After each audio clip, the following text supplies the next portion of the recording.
build an here you see it. I hope you can see. It is just a little animation which shows how we did it. So we built up these two walls at a time, and then when we were at the top, we took them down again and built up the next wall. And so, in effect, those two buildings were dancing around each other over a duration of 2 weeks. So people would come in the morning, and the wall would be here, and in the evening, all of a sudden, the wall would be here. For me, it was not about the sculpture which was there, it was more about the process. It was more about an action, an event which happened.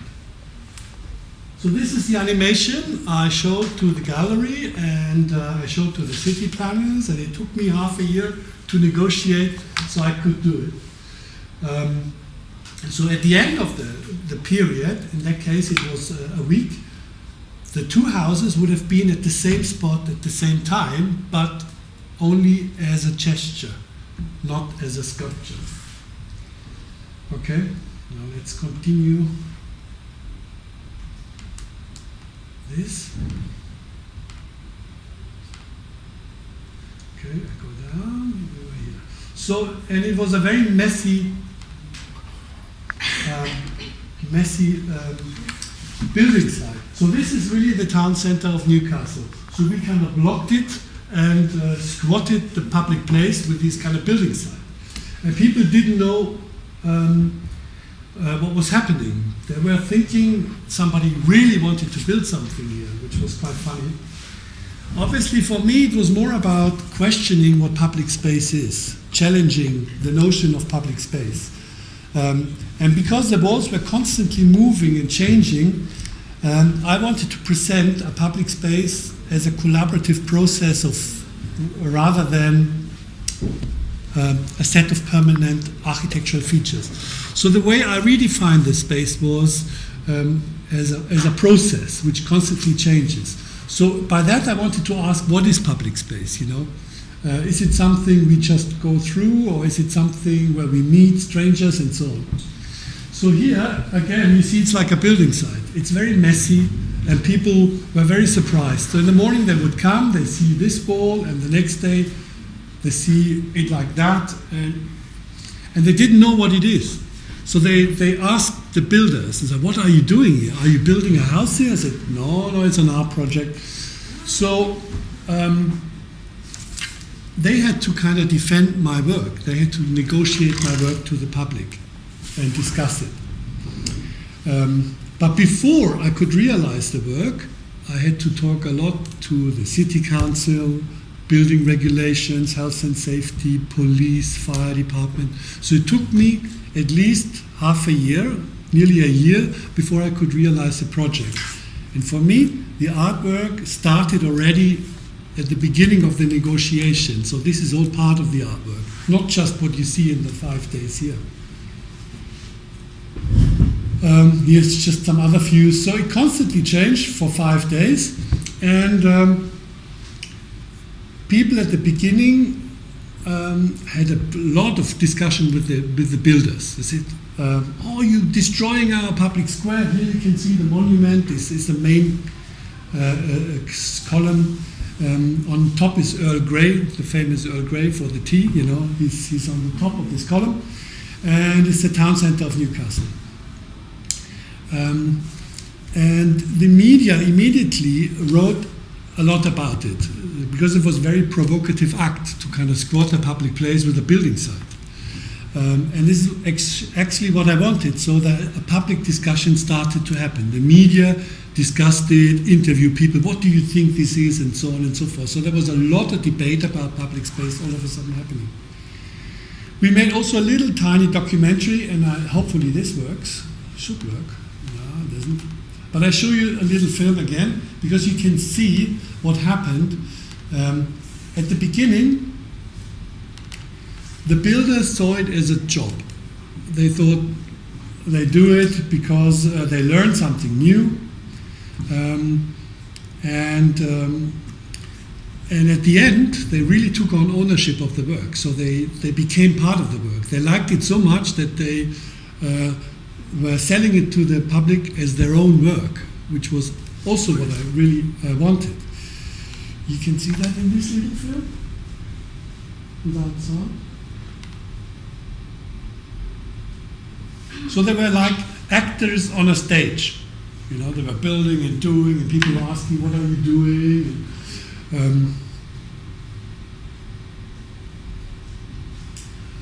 I worked only with volunteers on the project, so nobody was paid, because I worked with the building colleges, and they got, the students got taught the building techniques during the project. So it's like a university education project.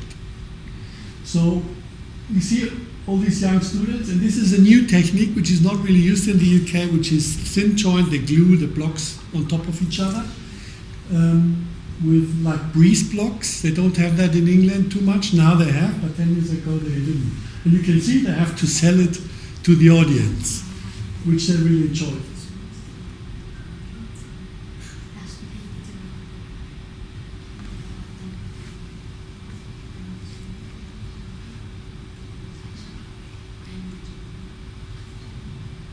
Okay, that is the last film. So this is the building site from the top, a view from the monument, a photograph, so you can see it.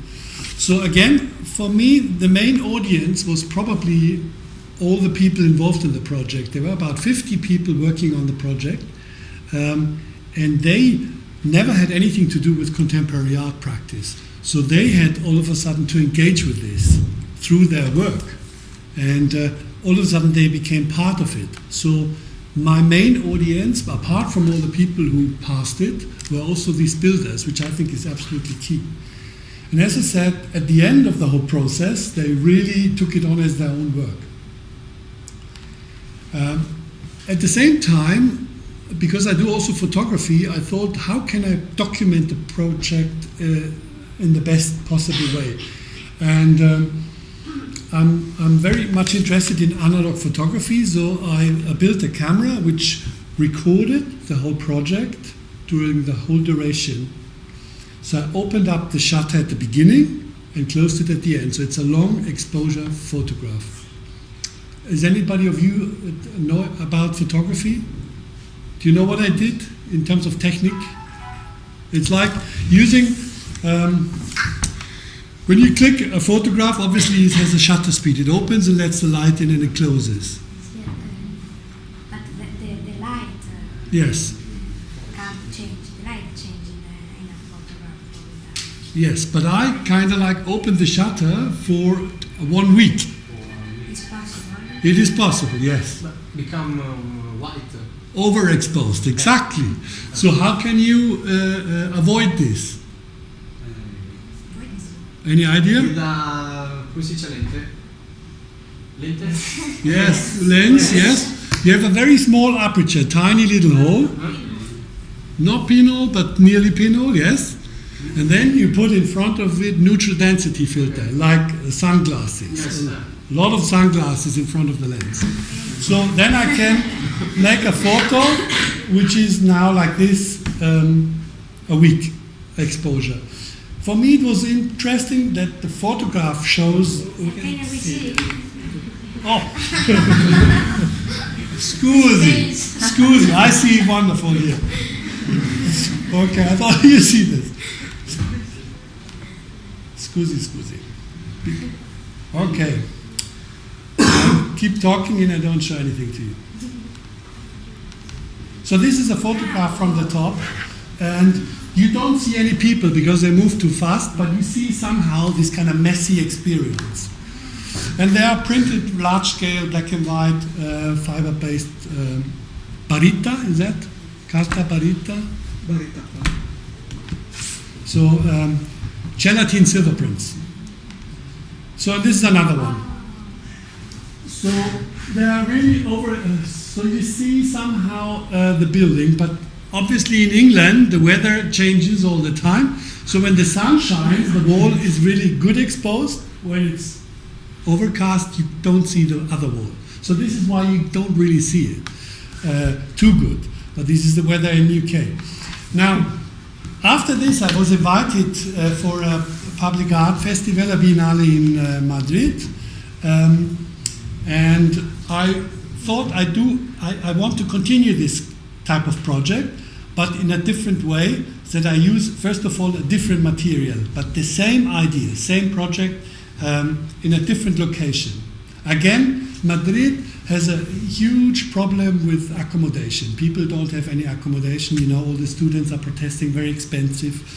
Again, I wanted to kind of squat very public space with my kind of building activity, and by that, have a forum for a public discussion about what is public space, where do we live, and so on and so forth.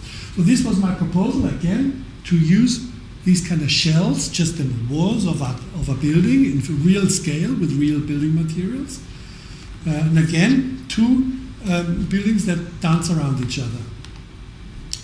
Now here you can see is Paseo de Recoletos, which is in the center of Madrid, linking up a subway station and a commuter train station. So every morning, 50,000 people walk one way, and every evening, 50,000 people walk another direction. So they all see it in the morning and the evening, and it's right in the middle there.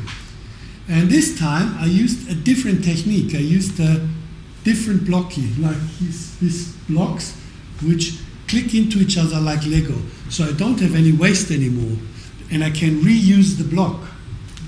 Because with the first project you saw, it's so very messy and a lot of waste and was not very good. I didn't like it, so I wanted to develop it, and I found this technique they use in Spain. It's just like the Romans, they put the blocks on top of each other. So we build up these two corners like this, and then when they were at the top, we took them down and rebuilt them. So as we know, usually urban space is defined through buildings, you know. So architecture normally is perceived as something permanent. It's there for always, forever, but in fact, architecture is very ephemeral. It changes all the time, and it redefines our public space all the time. So somehow I wanted to make this visible, this process. So it's like animated architecture. It's temporary, and it's not monumental, because a monument is there, boof. Mine is big, but it changes all the time. So it's very something intangible. It's always in flux. And the changes were very quick. So the corner was there in the morning, and in the evening the corner was at the other way. And the people. Avete capito come? So you see, it changes all the time, very I quickly. due edifici esistono virtualmente, ma di momento, cioè viene costruito un angolo, poi quello viene smontato, decostruito e costruito un altro. Quindi quello rimane virtualmente, e alla fine si vede tutto, cioè tutti gli edifici completi sono nelle foto. As you can see, the nice thing about Madrid was no fence. I could really work there. People could really walk through the building site. In England, impossibile. Big fence around it, security, health and safety. You know, here in Spain, it was perfect conditions. I could just build, and the floor was marble floor, very beautiful marble floor. We just built on top, so it looked absolutely amazing. And in the evening, it was very well lit, and people came. There was no vandalism. People always think these projects get vandalized or people paint or whatever. No.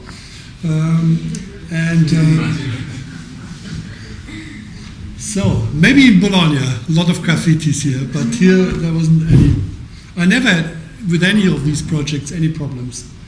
Now again, I used the long exposure photography, and here you can see it a bit better because the sun was all the time here. So you see the sun going here, and here going down, so two different cameras. But here, even better, you see the two buildings like a ghostly image floating in that. And the exposure was very even because of the sunshine. So this is why you see it so nice in Madrid and not so nice in the UK. Now, at the top, the blocks are nearly invisible because they are there only for a short time. So you build up and you take them down from the top. So at the bottom, the blocks are there for 3 times as long as at the top. So this is why you see the bottom better than the top. Okay, makes sense? And I show you the final one. There were 3 projects of this type I did. The third one was with Icon Gallery in Birmingham, and it was called House Birmingham. So all these series is called house projects. They're always called House Birmingham, House Madrid, House Newcastle, House City. And there's also a website, you can look them all up. Birmingham Icon Gallery is a very important gallery in the UK, and they asked me, do you want to do a project here on this square? It's called Centenary Square, and it has been redeveloped in the 1970s, and there was before a lot of private houses, dwellings, people used to live in the town centre. But then in the 70s, most of the English cities wanted to become American cities. So they knocked down all the houses and wanted to build skyscrapers on top of it for offices and shopping malls. But this place is very contested because it has a lot of history and it's empty. So I squatted this space and tried to rebuild 2 terraced houses like they were there before. So an even bigger project. And I did it very similar to the others, building corners and walls one at a time. So you see the little, it's also an animation, but I don't know if it works. So, but you can imagine it's these kind of 2 walls dancing around each other. And in this case, the walls were really far apart, like 30, 40 meters apart. So you could really see them all of a sudden very apart. The next few days they were very close, and then they were really apart again. And this is how it looked on the site. In the evening, so very nice with the scaffolding, and again, similar to the other projects, I worked with the volunteers who got training on the project. Now here, there are 2 things they could learn. First of all, the scaffolding, the ponteggio, is that right? Yeah. Is a system scaffolding, which they don't use in England at that time. You know, they usually have only tube and fitting, which is the clamps and the tubes, the old-fashioned scaffolding. Here in Europe, Central Europe, everybody uses this. It's like a system. You click it into each other. And so all the scaffolding students wanted to learn this. So they were volunteers to work on this project because I brought the scaffolding from Germany here so they can be trained. So they got a qualification at the end. I know how to use this scaffolding. So that was also very important for me. Because I work with volunteers, I wanted that they get something out of it. And one of the aspects all of a sudden appeared that the art all of a sudden could provide not only a training facility, it could also provide jobs afterwards. Because some of the people got with this new certificate a job afterwards. And I could say, oh, art can make jobs, which was a great revelation for me. You know, it was not planned from the beginning, but all of a sudden I saw the kind of social aspect in the work, which became very important for my work I do now. And the blocks we have imported from Spain to the UK because they don't have them. But it was important for me to show this new technique of these blocks like Lego. Because they don't have this in the UK. Again, I got a lot of volunteers wanting to learn this new technique. So this is why you see a lot of people. So again, 50, 60 people worked on this, 2 different building colleges. So the project itself didn't cost me anything because I got the material sponsored, I got the labor sponsored, the only thing, I had a little bit of money to do a film, and you see the film camera at the corner here. I made a time-lapse film, which then went to a lot of film festivals about this project. maybe at the end of the talk, if I have it here, and I hope so, I can show you the whole film. It lasts for 5 minutes. The film itself is an artwork, again, and it's not a documentary, but you see at the end. So the camera went around the whole place in 12 days like a clock and filmed the whole process in a time lapse. So it's very quick. So you see all the changes happening in the 12 days. Again, you see some of the black and white photographs I did.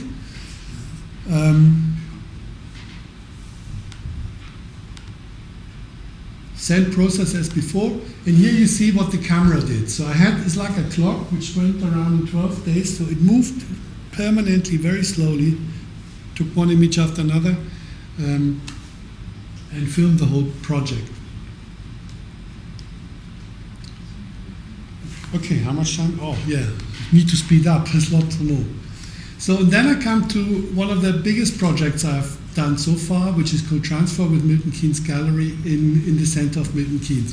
The museum asked me to do a similar project again, but I didn't want to do another house project. I thought, enough, I've done 4, that's it. But when I saw the museum, I was really struck by the shape of it. It was a cubic form. Now this is the museum, the gallery, and the painting is by Michael Craig Martin, so it's not my work, but it was just when I took the photograph, the mural was on. But you can see it's this kind of square building. And to the left is another part where is the workshops and the offices. But the art is in this pink box. It's 18 meters. Yeah? I explain Yeah. Questa è la New Town inglese, in cui tutte le attività sono state dislocate all'esterno, per cui ci sono i mall commerciali, la sala concerti, il museo. Exactly. Tutte le attività culturali sono messe al di fuori della città e davanti c'è questo grande spazio vuoto che non si sa che cosa sia, cioè non è una piazza, è un vuoto. Exactly. What Gino just said is that it's a new town, Milton Keynes, which has been built in the 50s and 60s as a commuter town from London. It's completely artificial, like science fiction movie. Roads on one level, pedestrians on another level. Everything is on a grid form, and the town center is a huge shopping mall. So it's actually no public space. It's only private space, shops, consumerism. And a little bit of culture on the periphery around it. You have the museum, the gallery, you have a symphony hall, and some cinema, and that's it. And I thought I want to, as a statement, kind of like copy the museum in full scale and build it in the town center and the only public place. So basically take the museum and bring it back into the town square as an activity, as before, building and unbuilding. So I do 2 things. I not only define public space as a cultural space rather than a commercial one where you only have shopping, but culture happens, and also I bring the culture to the public space. So by literally moving the whole museum to the piazza. And the way we did it, again, I built one wall at a time, so there was 4 walls, and it took me a week to build up one wall. And the wall itself looks also like a minimalist art piece, you know, like a white canvas with squares missing. So it took me a very long time that this project could go ahead. Long negotiation with the city, and you can imagine. And it was a very big wall. You know, they are 9 meters high and 18 meters long, and it's a freestanding wall. So we occupied the only public place they have in the town, which is in front of the station, is one big piazza, but it's empty. Nobody uses it. People just go through to the shopping mall. All of a sudden, this activity happened, and they had to go around it. So the whole it started a huge debate. All the politicians were discussing about public space and about we need to do something and blah blah. So it really provoked a lot. There were TV documentary, a lot of newspapers writing about it, and so on and so forth. Often people ask, does it have a long-lasting impact? Well, they considered to make this space, to build a little gallery there to show art. But they never did. But they promised they will do something with this space. The only thing what happened is, before I started working on this space, there was a little piece of sculpture, but it was not a real sculpture. It was a steam engine, a locomotive, an old one, but not a real old one. It was just a fake one. It looked very ugly, and I hated it. So, but it had to move because of my project. So it was great. So I got rid of the ugly art. And now the space is at least empty, so it had some form of permanent impact. So you can see the four sides.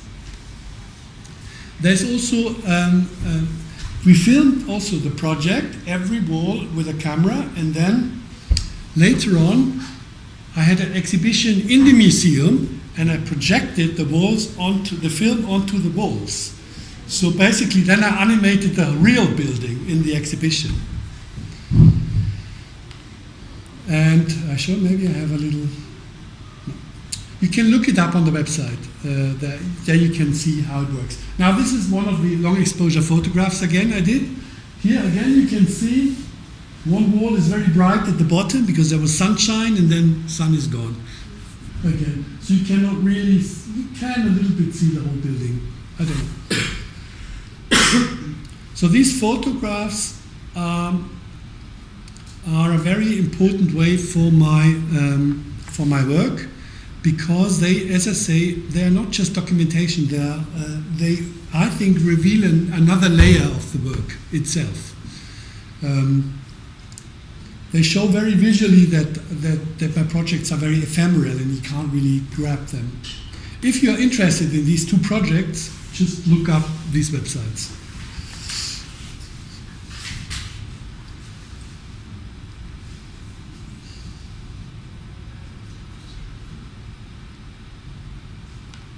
Okay, the next project I'm going to show you is, well, I need to speed up a bit, is Fold Up, where I try to something else. I try to, in the UK, very often, public housing, where people live now, when they do new developments in suburbia, they try to copy old English style house in like a very kitsch way. So everybody can live in a Georgian or Victorian house, but it's all, you know, little bit too small and not really right. So it's a bad copy of it. Rather than making good new architecture, they try to copy the old-fashioned way in a very bad way. So, and this is in the town center of Sunderland. You have these very beautiful Georgian terraces. And this is a typical style of house they try to copy in suburbia. So what I did, I took one of those houses and copied it in the same style, but as a fold-up cardboard house. You know, when you cut out of paper a house and you glue it together, it's the same thing, apart from that it's not glued together, so it all pops open. So even the roof is kind of like. So here you can see, again, you can see how the offshoot doesn't really fit. Now this was not an activity, this was like a sculpture, you know. I built up and was there for 3 weeks and we took it down again.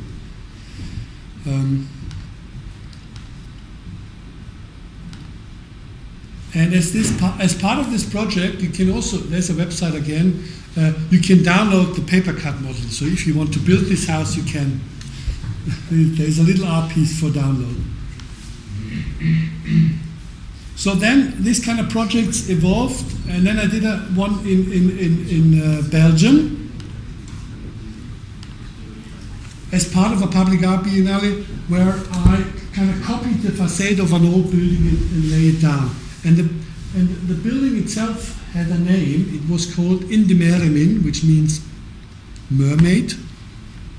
You know, and there was a bar which was called To the Mermaid in Dutch and Flemish. And so when I turned it around, I called the work the Sleeping Mermaid.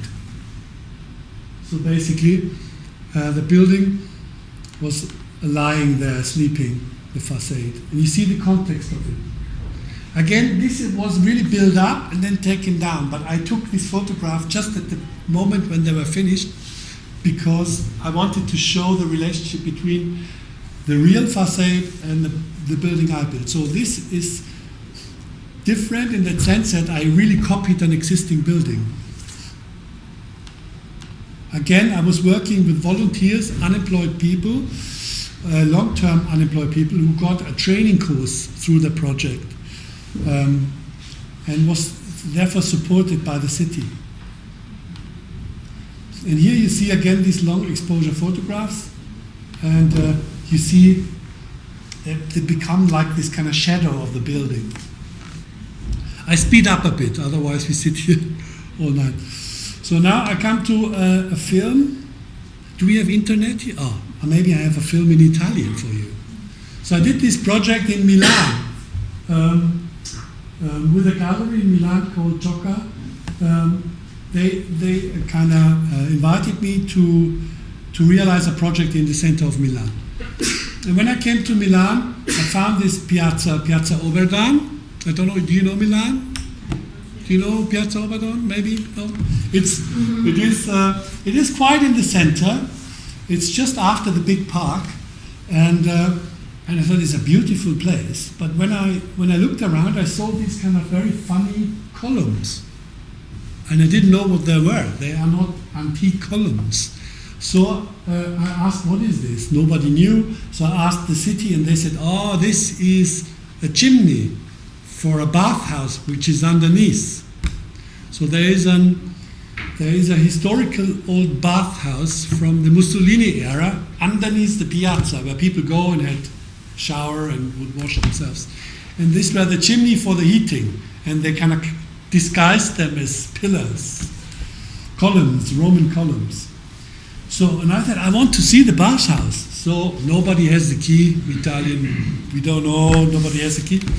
So the city said to me, you can open the door with a bolt cutter. So I went down and opened the door and went in with my torch. And it was like Indiana Jones. I could not believe. Everything was untouched, like in the 30s. And you have a bath, marble bath, everything is in there. So even the kind of, you know,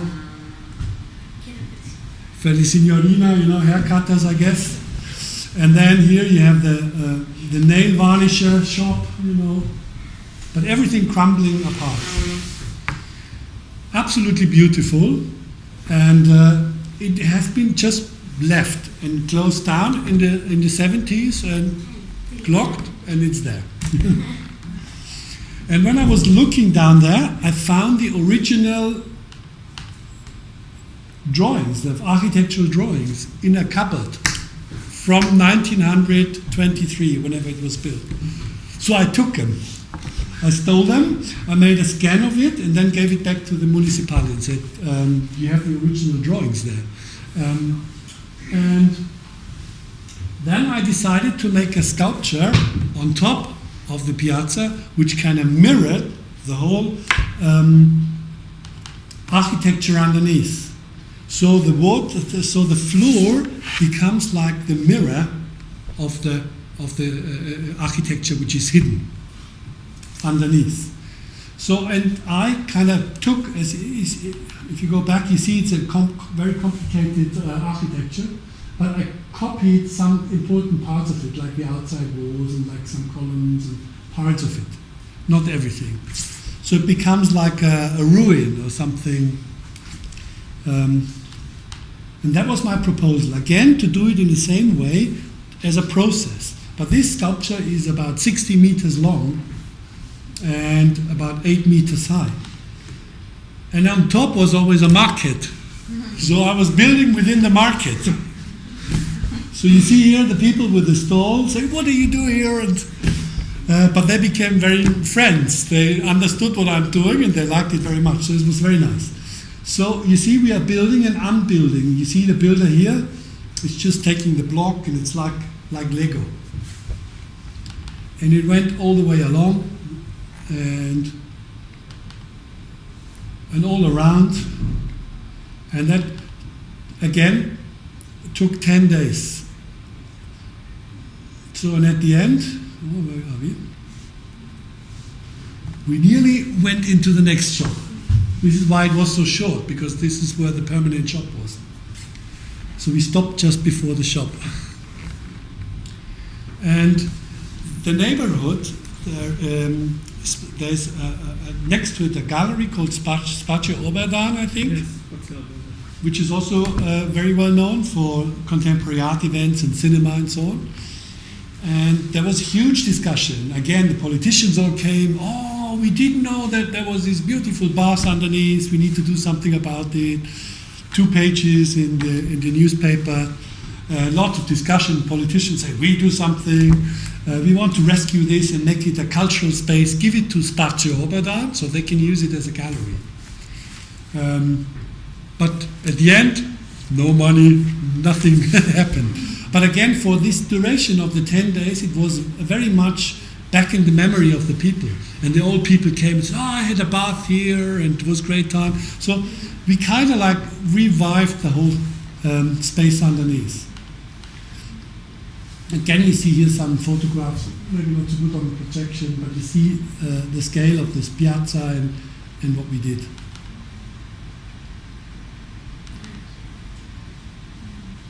You see the sun and so on. Okay. Now, I stopped my first presentation here. If you want, there is a whole, maybe I have the film here. You can see an Italian movie. It's in Italian. I don't understand, but you do. There was a TV, internet culture TV called Ultrafragola. Do you know Ultrafragola? They came and did a documentary on it. But maybe, I don't know if I have it here, but if not, you can go to www.ultrafragola.com and search for my name, and then the documentary film comes up. It's about 15 minutes long, all in Italian, and with interview and everything. Ultrafragola, I think it's called. Just Google Ultrafragola.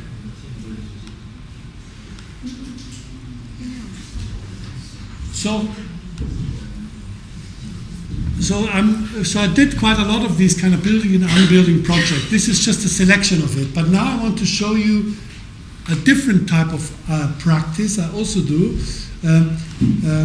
which again is temporary, time-based, and tries to have a kind of social interaction within the public domain.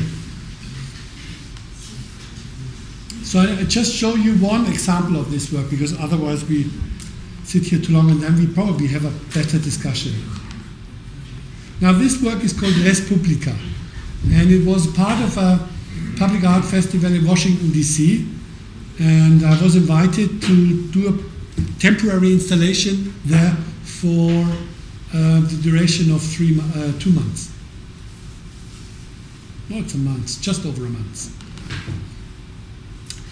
And when I visited New York, the most striking thing for me in terms of the public domain was, first of all, this kind of huge power architecture. You know, this is the Supreme Court of America. This is a temple of justice. You know, it's Roman Greek temple. You know, built after Palladian principles. You know, copy of it, and at the same time you had a lot of homeless people. You know, you have which live in very small shelters made out of cardboard in the corner somewhere. So you have the two opposite ends of architecture. One is this kind of power architecture, which, is there to impress and to make you feel very small. And then you have this kind of temporary shelter for survival, the minimum architecture you can find. And my idea was to combine those two things. And by that, to ask critical questions again about the meaning and sense of our architecture. And what I used is, I found these kind of newspaper boxes. They're in America a lot. You don't find them in the UK. You see them in Germany. I don't know if they exist in Italy, where you can take free newspapers. Usually they're advertising, and most of them are advertising for properties. Property agents are selling. You can buy a house here and there. So I found it quite interesting, and they often are in the shape of a house. So I said, oh yeah, I'm gonna design a little temple where you can take a free newspaper. So this is it. So I designed a little a stainless steel newspaper vending machine and placed it next to the Supreme Court, which looks like the Supreme Court in small. Took me very long time, because there could be a bomb in there, you know. To put this, it was FBI around me all the time. You see this black car photographing me? What is he doing? You know? So I'm sure I'm on all the FBI records now. All these black cars always driving around me. What is he doing? Anyway, it took the curators a long time to get the permission to go close to this building. It's ridiculous. It's all public place, but it's not. Anyway, inside this little vending machine or this newspaper box, you find a plan. You can take for free a plan, and the plan, you can make a copy of the Supreme Court in 1:50, which is roughly 2 meters long and that high, out of found cardboard boxes. So you can build your small Supreme Court, basically a little bit in the size of a homeless shelter.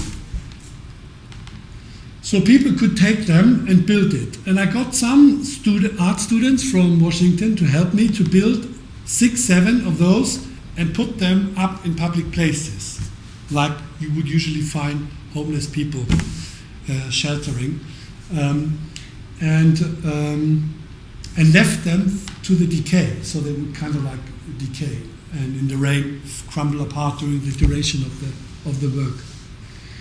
So the installation had basically 3 different things or 4 different things. You had the kind of newspaper vending machine as a little sculpture. You had the leaflet, which everybody could take as an art piece, and you had these kind of little Supreme Courts out of cardboard all over Washington, D.C. So we made 6, and my hope was that if some people take it, with instruction, please build one and put it anywhere. I don't know, we didn't find any, but it would have been very nice if we could have found some. But we know that 6 were built, and here you see some of another one decaying. And again, as you can imagine, for me this was a very little intervention, but with a lot of discussion happening. You know, how do we, what is the difference between these different types of architectures? Temple of Justice, crumbling apart. So I don't need to explain the work, I guess. At the same time, I wanted to do something in a way for the homeless people, who partly also supported the work by kind of like protecting it. 1 or 2 of those sites were very close where homeless people were, and they looked after the sculpture, which was very funny.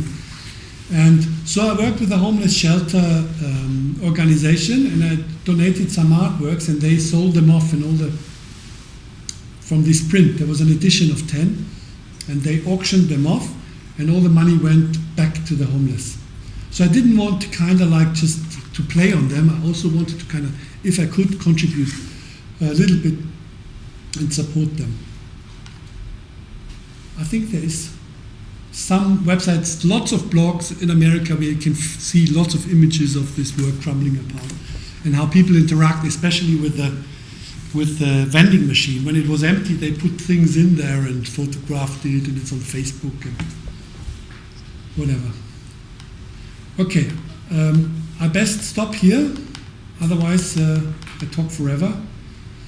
And You can ask me questions if you want to. Shall we switch the You can light? show also the Shall I? cache, Ah, okay. Macchina. Okay. I'll show you one more piece of work, which was even more political. I mean, this in America was quite, hidden political, but another one was I can show you this one, yes. True, sorry.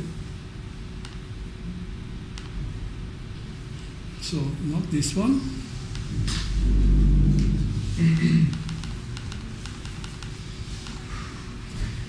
Cash point. It's a work. I was invited, as an artist, as a sculptor, you get often invited to do public art commission, permanent public artworks. This is how you usually earn your money. And I do very little of this work because mine is mainly temporary, and I usually don't like to do that. I do now one for Munich, which I very much like, but normally the briefs are very bad or very disturbing. For example, when I was invited to do a project here, this is not Newcastle, it's Sunderland. It's a very poor, deprived city in the north of England, where I did the fold-up. And the Public Art Commissioner said, we really like your work. You should come up with a proposal for this square. And you have very little money, but you should make something fantastic, which reactivates the whole space. A lot of people are there and everybody likes it. So with very little money, the artist should kind of like restore all the mistakes the town planners made, and also support the social kind of fabric in the city, solve all the problems. The artist comes, solves all the problems. Obviously, it's not going to work, but they give you this brief. You read the brief and say, you should do this, this, and this, and this. Oh, interesting. How much money do I have? In this case, I had £30,000, which is very little money. You cannot do anything. I mean, a public light costs more than that. Anyway, so my response was that I wanted to do something provocative, which really addresses the brief rather than a permanent public art piece. I didn't want to win it anyway. I just wanted the concept of it and wanted to provoke something. So this is my proposal. I proposed to them. And I said, I would like, because this is a car park, and this is casino where people can gamble. And I said, I want to make a cash point. So I want to make a little point, tiny little something on the wall where money comes out, real money. Every day, randomly, £5 gets ejected for the next 20 years. So it falls down, this is my proposal. This is all, these images are the proposal I presented to the panel and explained. And then I said, I don't mind what the cash point looks like. It could be anything. It could be this kind of golden thing, so you see it, or it could be just a hole. For me, it's not important what it looks like. It's more important what it does. So the idea was that, first of all, it costs very little money. It costs, to make the machine cost £5,000, and the hole in the wall cost only £5,000. To fill the machine with £5 notes for 10 years is £15,000, next to nothing, because £5 a day is roughly £1,500 a year, 350 days, including interest. If you put it on the bank, the money, and fill it up once every couple of months. So you could run it easily for 10 years. For only £20,000, and I earned £10,000. So £30,000, brilliant. The curators really liked the work. They thought, and I won the competition. So I couldn't believe. I really have to make this. And then I thought, well, I maybe redesign. I didn't like this thing. I want to redesign the look of it and make a real cash point like this, but up on the wall, so people can see that it's a money machine, bancomato. So I made this stainless steel bancomat with no screens and no keyboard, but with a little hole where the money comes out. And every day, £5 comes out. So everybody was very excited. But then one person in the community said, well, I'm not sure, maybe we should ask the politicians above. Can we do this? Okay, they asked the politicians, said, I don't know if we can do that. We need to ask the mayor. So it went up and up and up and up and up, and at the top the mayor said, no way, we cannot do this. This is far too provocative. Public money thrown out of the window is impossible. We cannot do it. So this work got censored politically. The mayor said, no, we cannot do it. Although all the culture selectors, the museum directors, everybody says we have to do it. But the mayor said no, because it was too explosive as a gesture. And then they said, you can't do it if it's not public money, if it's your money coming out. We give you the money, but you put it in, we can say, it's Wolfgang's money.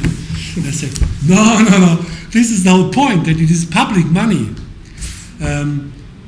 But they were so afraid of the press and the public discussion that would trigger by that. Also, they always said, what happens? All the homeless people will sit down there and wait for £5 every day. I said, no, they won't. They can get £5 quicker, not waiting. But for me, it was one of all the kind of provocative gesture. But then, the more I thought about it, I thought it's actually quite interesting, because the work also, what happens to a public space if you have this machine? Would people make a detour? Would it change the flow of the people? Would they go a little detour to see if they can find £5? Would the jogger in the morning run a little detour to see 6 o'clock if he can find something? So I thought that was quite interesting. Can a little gesture like this, with very little money, the running cost of a street lamp is more than this machine. You have to bear that in mind. It's no for a city, it's no money at all. But as a gesture, it's too explosive. It's too provocative. At the same time, for me, it was also what would happen to the place. Would it change its meaning, and would it change its story about it, its narrative? For example, after 5 years, everybody in the UK would know this is the piazza with the machine, with the macchina, where the £5 comes out. So would it get an own story? Would it get a mythical myth about it? Like, for example, in Munich we have a place where you go, it's really, where there is a little lion on a wall, out of bronze, and people rub their hands. It brings luck. So everybody knows this is the place where the lion is, And I thought, can I do something with art, This is the place where the magic machine is, where the £5 comes out. And also then the curator said, well, we have to sell it a bit differently. We make people happy every day with public money, because we give it directly back to the public. The public money goes directly to you. You find it. It's your money. Your public money. Yes, and £5, if you find €5 or €10 is equivalent roughly, you will be very happy. You had a good day. You buy ice cream. You have a coffee. You think, today is a good day. Found €10. So every day I make one person happy. What's bad about this work? It's not a waste of public money. It's good public money. Anyway.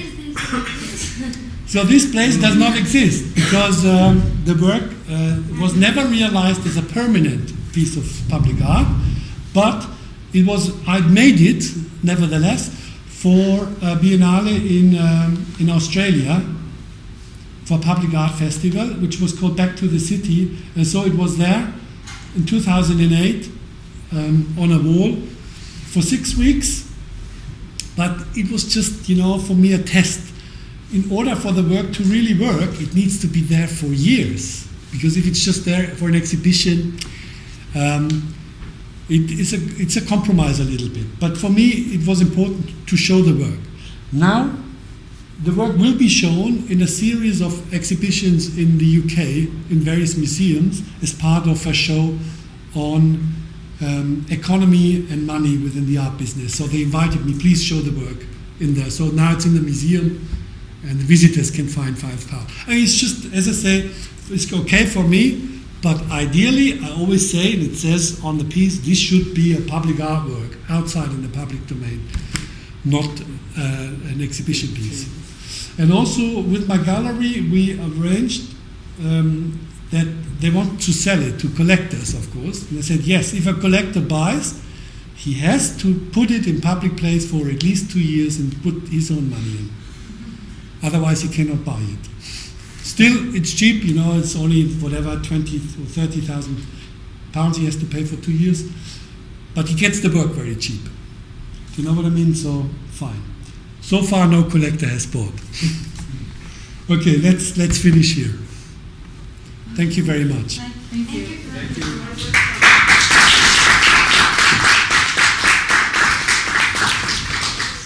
Please feel free to ask any questions if you have. Thinking about the houses, Yes. I think that usually people working on the street did not understand the structure of the work. Okay? But so, which is the best place to show your work, and where in which form and where do you show your work in the best way? You mean with the public buildings? Yeah. I think it's in the public. Yeah, the main work is the building on the site. This is the work. Okay. And the photograph is just a second layer of it. It's not the main. Sometimes people think I make all this for the nice photograph. No, it is the activity which is the main thing. But people understand after a while because there is a huge discussion always. First of all, in the morning they come and see this building site. The next evening they come and say, oh my God, now it changed. This is not normal building site. So they ask the builders, they get it explained, so they hear about it. Then they phone up the newspaper and say, what is this? They complain. Newspaper writes, complain, waste of public money. Then newspaper writes back, no waste of public money, all sponsorship, no money involved, very good for city, blah, blah. So all of a sudden this public discussion happens also in the media. So everybody in the town knows this is art. So at the beginning, no, but then after a while they do. And as I said, it's very important that the builders also communicate this. So at the beginning, the builder says, it's just a job, I learned this new technique. But at the end, he says, this is my artwork, this is art. You know, I'm on the stage. You know, so there is a shift that happens. And I'm very much interested in this kind of change, what happens. I mean, a very funny anecdote with the first project I did in Newcastle is, is not a joke. An old lady coming to me and say, are you the builder of this? I said, yeah, I want to buy a flat here. This is the best site in the city. Yes, you can have, but it's gone tomorrow. So she really thought we are building there in front of, it's like in Piazza Maggiore, you build a little building site. She said, can I buy this? House, I want to live here in the middle of Piazza Maggiore. I said, yeah, you can, but it's gone in a week time. So. Yes, the activity on the site is the best way for me. Direct interaction with the audience.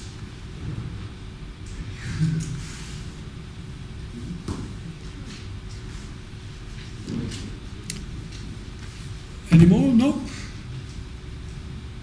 Thank you very much for coming. I hope you enjoyed it. And you can always look up on my website, which is wolfgangweileder.com. And there's a lot of other works. This is not the only work I do. We don't have internet here. No? Italian style. Italian style. Ho appena letto giù che Stanno preparando. preparando sì? un wireless. Dicono da almeno Al 10 mio anni. quinto anno. Shall we switch a light? I don't see you. You're so black. Are you here? Maybe we switch a light on. So this is my name with the .com. It's the internet. Exactly. Yeah. What's the point of making the dancing or the house project? Yes. What's the point of? The point is make people reconsider the definition of public domain.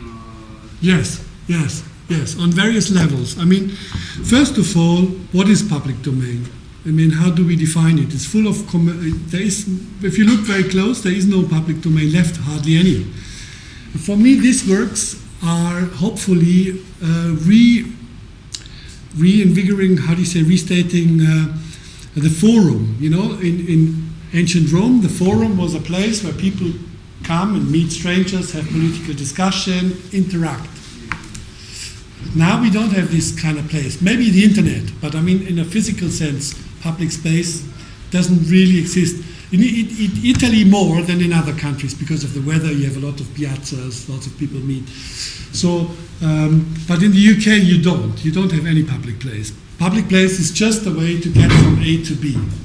But with a project like this, people stand and start discussing with the builders and start discussing, what do you think of this? This is blah, blah. And all of a sudden, interaction happens, you know? And I want to provoke this interaction, and by that, make people think about what public place is. You know, is it a place where we just go through, or is it something which is defined only by the architecture, or is public space something defined by an activity, cultural activity? Is that public space? I don't know. So this is what I wanted to find out with this project. And I think your project is making the public domain more flexible. It's like a screen.